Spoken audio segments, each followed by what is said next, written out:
Today I will discuss about the TS of anther. आज हम लोग एंथर के बारे में स्टडी करने वाले हैं। स्टूडेंट्स, फर्स्ट ऑफ ऑल ये जानते हैं कि हमारे जो एंजियोस्पर्मिक प्लांट होते हैं, उस एंजियोस्पर्मिक प्लांट में बेसिकली रिप्रोडक्टिव पार्ट में दो फेजेस होते हैं, दो पार्ट होता है। पहला पार्ट ये होता है, इसमें अगर हम बात करते हैं पॉलन ग्रेन की बात करते हैं, जो पॉलन ग्रेन का जो डेवलपमेंट होता है, यह पॉलन ग्रेन ये अगर देखा जाता है, इसका जो पॉलन ग्रेन का जो भाग पॉलन सैक होता है, ये बाइचिकस प्रकार का होता है। बाइचिकस और डाइचिकस कह सकते हैं। ये डाइचिकस जो होता है बेसिकली, ये डाइचिकस का मतलब क्या होता है, इसमें डाइचिकस का अगर देखते हैं तो ये जो पॉलन ग्रेन होता है, अगर हम देखते हैं स्टेमन की अगर बात कर लेते हैं बेटा, तो स्टेमन में क्या होता है, ये स्टेमन की बात होता है बेटा। स्टेमन में यहाँ पर इसको हम बात कर लेंगे, इसके जो तीन भाग होते हैं, ये होता है बाइथिकस। बाइथिकस में ये टेट्रास्पोरेंजिएट टाइप का होता है। टेट्रास्पोरेंजिएट अगर देखते हैं 1 2 3 4, यहाँ पर तीन पार्ट होते हैं। ये होगा, इसको कर सकते हैं पॉलन सैक। पॉलन सैक होता है। दूसरा क्या होता है, इसकी बात कर लेते हैं, ये कनेक्टिव से कनेक्ट होता है। कनेक्टिव से बात कर लेंगे बेटा, इसमें जो सेकंड इसका पार्ट होता है, ये होता है कनेक्टिव। कनेक्टिव से कनेक्ट होता है। और दूसरा इसका तीसरा पार्ट होता है, इसका फिलामेंट। फिलामेंट होता है। तो अब यहाँ पर जो बात करेंगे हम, ये जो पॉलन सैक होता है, ये बाइथिकस का अगर इसका टीएस काटते हैं तो ये टेट्रास्पोरेंजिएट टाइप का होता है। टेट्रास्पोरेंजिएट। अब ये टेट्रास्पोरेंजिएट में बेसिकली इसके 4 पार्ट में डिवाइड होता है। 4 पार्ट में डिवाइड होने का सेंस क्या है, यह जो भाग बन रहा है, first of all outer most से लेकर के इनर मोस्ट की तरफ क्या कर सकते हैं, ये जो होता है इसमें पहला फर्स्ट लेयर होता है, इसको हम बोलते हैं एपिडर्मिस। एपिडर्मिस जो होता है, इसे हम प्रोटेक्टिव लेयर कह सकते हैं। पहला फर्स्ट से लेकर के जो इनर साइड के थर्ड लेयर तक की जो बात होता है, ये प्रोटेक्टिव लेयर होता है। प्रोटेक्टिव लेयर मींस क्या होता है, ये प्रोटेक्ट करने का काम कर सकता है। ये एपिडर्मिस होता है, थिक वॉल के रूप में होता है, जो क्या करता है, ये सबसे आउटर मोस्ट लेयर होता है। इसके बाद क्या होता है, अगर देखते हैं जो सेकेंड पार्ट होता है, सेकेंड लाइन जो होता है, इसमें देखते हैं सेकेंड लाइन, इसमें एंडोथीसियम की बात होती है। एंडोथीसियम। एंडोथीसियम में क्या काम होता है कि ये इसमें अल्फा सेलुलोजिक पार्ट होता है। ये जो होता है बेसिकली इसमें साइटोप्लाज्मिक स्टैंड की बात होती है। इसके साथ ही साथ जो सबसे इंपॉर्टेंट फैक्टर होता है, ये हमेशा ये डेसेंस में हेल्प करने का कार्य कर सकता है। डेसेंस यानी कि जैसे माइक्रोस्पोरेंजिएट टेट्रास्पोरेंजिएट टाइप होता है, इस माइक्रोस्पोरेंजिएट का भाग होता है, ये सबसे इनर मोस्ट लेयर में भाग होता है। अगर इसकी बात कर लेते हैं, डेसेंस फर्स्ट लेयर होता है हमारा एपिडर्मिस की बात करते हैं, सेकंड की बात होता है हमें एंडोथीसियम की बात करते हैं, थर्ड लेयर की बात कर लेते हैं, अगर हम बात कर लेते हैं इसको मिडिल लेयर की बात करते हैं, फोर्थ लेयर जो होता है टेपिटल वॉल होता है, इसको हम कर सकते हैं टेपिटल वॉल होता है। टेपिटल वॉल होता है। और ये टेपिटल वॉल क्या करता है, इससे स्पोरोजिनस टिश्यू का फॉर्मेशन कर सकता है। ये क्या करता है, स्पोरोजिनस टिश्यू का फॉर्मेशन करता है। और इसके साथ ही साथ स्पोरोजिनस टिश्यू जो होता है, टेपिटल जो होता है, ये बेसिकली ये हमारा स्पोरोजिनस टिश्यू में माइक्रोस्पोर के फॉर्मेशन में हेल्प करता है। दूसरा जो माइक्रोस्पोर होता है, इस माइक्रोस्पोर में इसका जो टेपिटल वॉल का जो दो काम होते हैं, स्पोरोजिनस टिश्यू का जो फंक्शन होता है, ये 2 टाइप्स का होता है। पहला स्पोरोजिनस टिश्यू का ये जो होता है हमारा यूबिस बॉडी का फॉर्मेशन करता है। और यूबिस बॉडी क्या काम होता है, यह एक केमिकली सीक्रेट करता है स्पोरोपोलेनिन, जो ये क्या करता है, ये रिजिडिटी यानी एक केमिकल बायोलॉजिकल रूप में जो होता है, ये क्या करता है, इसको रिजिडिटी देता है, रेजिस्टेंस के रूप में इसको यूटिलाइज करता है। यानी हमारा अगर देख लीजिए, जो हमारा जो सबसे इम्पोर्टेंट जो होता है, इम्पोर्टेंट थिंग का जो हमारा ये माइक्रोस्पोर होता है। माइक्रोस्पोर में अगर पॉलन ग्रेन की बात करते हैं, ये 2 लेयर के कंपोनेंट हो, 2 लेयर होता है। एक होता है एक्साइन के रूप में, दूसरा होता है एंटाइन होता है। इसके साथ साथ क्या होता है, इसी पर ये भाग होता है हमारा न्यूक्लियस का पार्ट कर लेते हैं। न्यूक्लियस और यहाँ पर क्या होता है हमारा जर्मपोर होता है, जर्मपोर। तो यहाँ पर अगर देखें फॉर्मेशन जो होता है जब एंजाइम जो फर्स्ट लेयर होता है एंजाइम, ये क्या करता है हमारा केमिकली जो सिक्रीशन होता है स्पोरोफोलेरिन उसका फॉर्मेशन करता है, और ये फॉर्मेशन यूबिस बॉडी करता है, जिसका डेवलपमेंट क्या होता है स्पोरोजिनस टिश्यू के द्वारा, ये टेपिकल वॉल के द्वारा ही होता है। अब हम सबसे आउटर मोस्ट हमें क्या होता है, फर्स्ट लेयर होता है एपिडर्मिस जो प्रोटेक्टिव नेचर का होता है, सेकंड लेयर होता है एंडोथीसियम। एंडोथीसियम ये क्या करता है, ये डेhiscence में हेल्प करता है। इट मींस जब ये माइक्रोस्पोर मैच्योर हो जाता है, मैच्योर होने के साथ साथ जब इसकी सेल्स अगर हम बात कर लेते हैं कि ये होता है हमारा एपिडर्मिस, फर्स्ट लेयर होता है एपिडर्मिस बेटा, सेकंड लेयर होता है हमारा एंडोथीसियम, और थर्ड लेयर जो होता है ये थर्ड लेयर की बात करते हैं, ये 2 to 3 लेयर में होता है, 2 to 3 लेयर में पाया जाता है। ये होता है हमारा मिडिल लेयर होता है, मिडिल लेयर। इसके साथ हमारा जो फोर्थ लेयर होता है, फोर्थ टाइप का होता है, फोर्थ लेयर ये होता है टेप्टम होता है। तो ये हमारा यही जो होता है टेप्टम और स्पोरोजिनस टिश्यू का फॉर्मेशन करता है, और यही जो होता है हमारा माइक्रोस्पोर मदर सेल के द्वारा माइक्रोस्पोर का डेवलपमेंट करता है। ये पॉलीप्लाइडी के फॉर्मेशन, पॉलीप्लाइडी होता है, इसमें बहुत सारे न्यूक्लियाई का फॉर्मेशन होता है, जो ये क्या करते हैं, ये माइक्रोस्पोर का फॉर्मेशन करता है।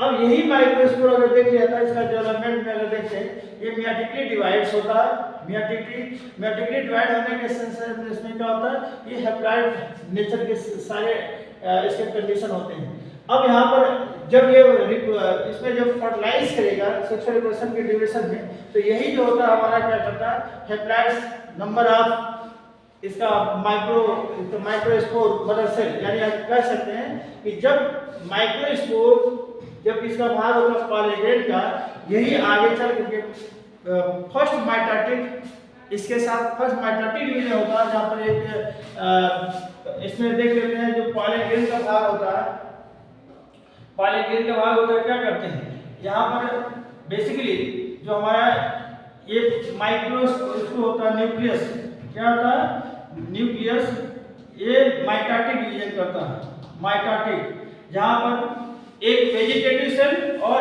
एक जनरेटिव सेल का फॉर्मेशन होता है।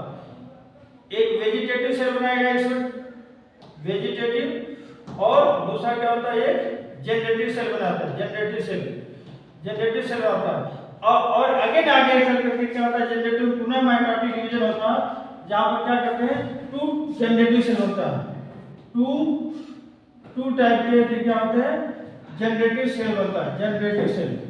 तो अब यहाँ पर हम बात करते हैं जो हमारा पॉलीग्रेड का जो भाग होता है, इनिशियली अगर देख लिया था हमारा ये पॉलीप्लाइडी फॉर्म होते हैं।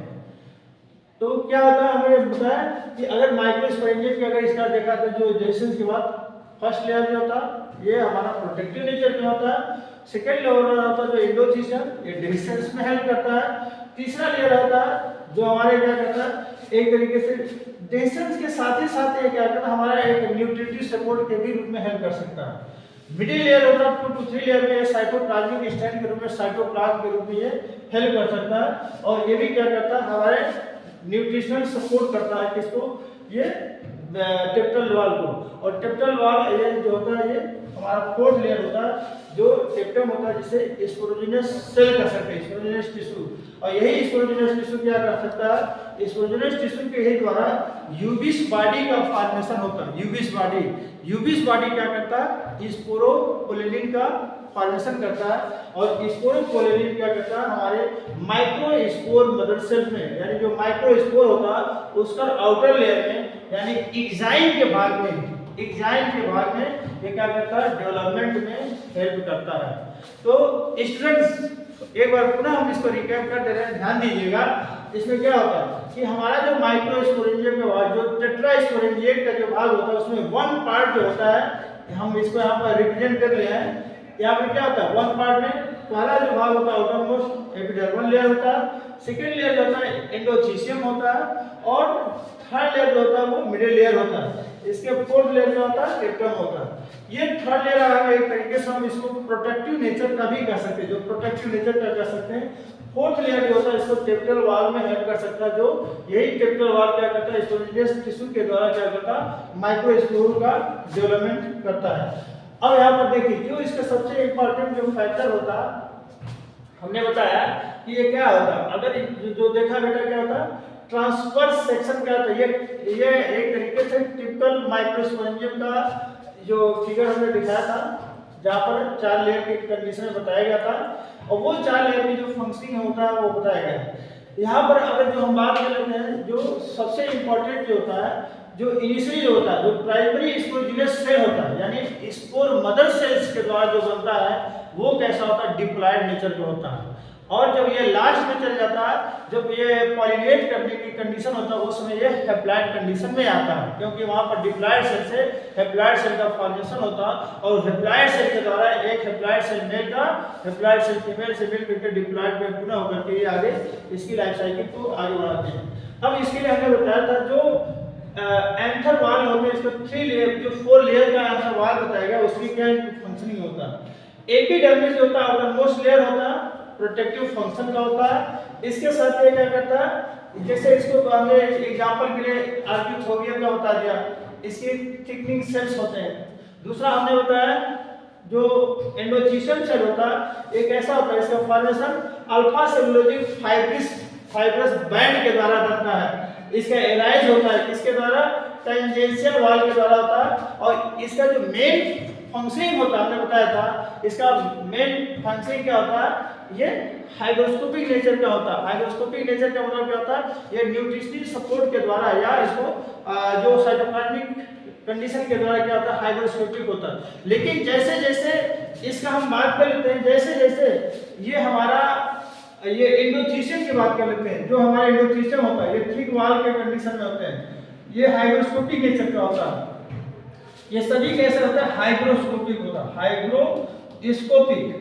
अब ये जो हाइग्रोस्कोपिक होता है मैच्योर होने के बाद ये ड्राई कर जाता है सूख जाता है और सूख जाने के बाद इसके सेल्स डिस्टर्ब हो जाते हैं जिससे टूट जाते हैं और टूटने के साथ सभी क्या होते हैं अगर देखा जाए बच्चे स्टूडेंट तो यहाँ पर जो सबसे इम्पोर्टेंट ये होता है ये चारों वाल जो ये होता है ये हमारा क्या होता है ये टूट करके 2 लोब में फॉर्मेशन हो जाता है और टूट करके हो जाते हैं यहाँ से डेसेंस हो जाता है। डेसेंस होकर के इसका स्पोर वॉल भी निकल जाएंगे ये भी स्पोर वॉल होगा और सारे स्पोर इसका क्या होता है इसका आउटसाइड में रिलीज हो जाते हैं। तो इस तरीके से देखा जाता है स्टूडेंट जो सबसे इम्पोर्टेंट जो होता है यहाँ पर ये क्या होता है हमारा जो सेकंड होता है एंडोथीशियम का काम होता है ये क्या करता है ये डेसेंस में हेल्प करता है। Dehiscence of anther due to there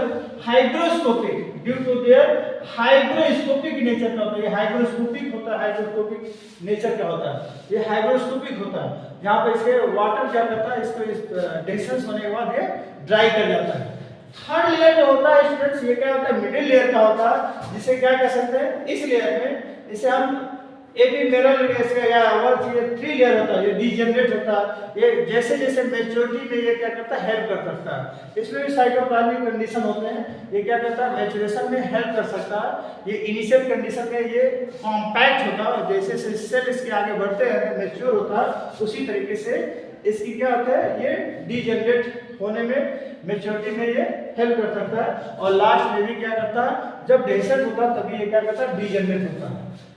fourth layer में हमने लास्ट लेयर बताया था बेटा कि इसमें क्या होता है सबसे इनरमोस्ट लेयर होता है एंथर वॉल का ये सराउंड होता है किसके द्वारा स्पोरोजिनस टिश्यू के द्वारा और हमने यही इसीलिए बताया था कि यह स्पोरोजिनस टिश्यू का जो मेन काम होता है स्पोर फॉर्मेशन में या माइक्रोस्पोर मदर सेल के द्वारा क्या करता है ये जो होता है स्पोरोजिनस टिश्यू कैसे होता है ये माइक्रोस्पोर मदर सेल होता है इनिशियली कंडीशन में डिप्लॉयड होता है। आफ्टर दैट ये जो होता है जब फाइनली जब डेसेंस होता है तो यहाँ पर पॉलीगेट का फॉर्मेशन होता है और वही पॉलीगेट डिप्लॉयड से पुनः हैप्लॉइड के कंडीशन में वहाँ पर जो पॉलीगेट की सिचुएशन होता है डिप्लॉयड सेल से क्या होता है हैप्लॉइड सेल होता है और हैप्लॉइड सेल में होकर के क्या करता है फिर जाकर के पॉलीगेट करने का कार्य कर सकता है। तो मेन जो होता है टेपिटम की कंडीशन में अगर बात कर लेंगे तो ये टेपिटम क्या होता है टेपिटम जो होता है स्पोरोजिनस टिश्यू का फॉर्मेशन करता है इसके साथ ही साथ यूबिस बॉडी का फॉर्मेशन करता है। यूबिस बॉडी जो होता है स्पोरोपोलिनिन का फॉर्मेशन करता है जो हमारे physical chemical and biological resistant में हेल्प कर सकता है और माइक्रोस्पोर को या पॉलन मिल को इसको प्रोटेक्ट करने में very very very important role play करता है। तो डियर स्टूडेंट्स, आज का जो हमारा टॉपिक था ये क्या है, बेसिकली हम कह सकते हैं ये हमारा टीएस ऑफ एंथर था। टीएस ऑफ एंथर की बात थी और इसके साथ हमारा क्या था, ये माइक्रोस्पोरोजेनिस सेल की बात होती है। तो यहाँ पर हमारा जो माइक्रोस्पोरोजेनेसिस की बात होती है, जहाँ पर माइक्रोस्पोर कैसे फंक्शनिंग करता है, माइक्रोस्पोर में इसका एंथर कैसे डेसिशन करता है, हमने आज इसके बाद बताया था। इसके बाद हम जो पुनः जो स्टूडेंट बताएंगे नेक्स्ट वीडियो में हम इसका बताते हैं पॉलन पिस्टिल इंटरेक्शन कैसे होता है। तो डियर स्टूडेंट्स, आज की बात हम यहीं पर इसको समाप्त करते हैं। अगर आपको कोई उसमें बात होता है तो जिस तरीके से कोई प्रॉब्लम होगा तो आप हमको कमेंट करके इसको जरूर बताइएगा कि कहाँ से क्या प्रॉब्लम हो रही है। उसको फिर हो सकता है कि हम और अच्छे तरीके से उसको मेंशन कर दें। हैं अभी तक यहाँ तक जो बात होगी हमको लगता है, हमें पूरा विश्वास है आप लोग को पूरा समझ में आएगा। हाँ, ओके बेटा, थैंक यू।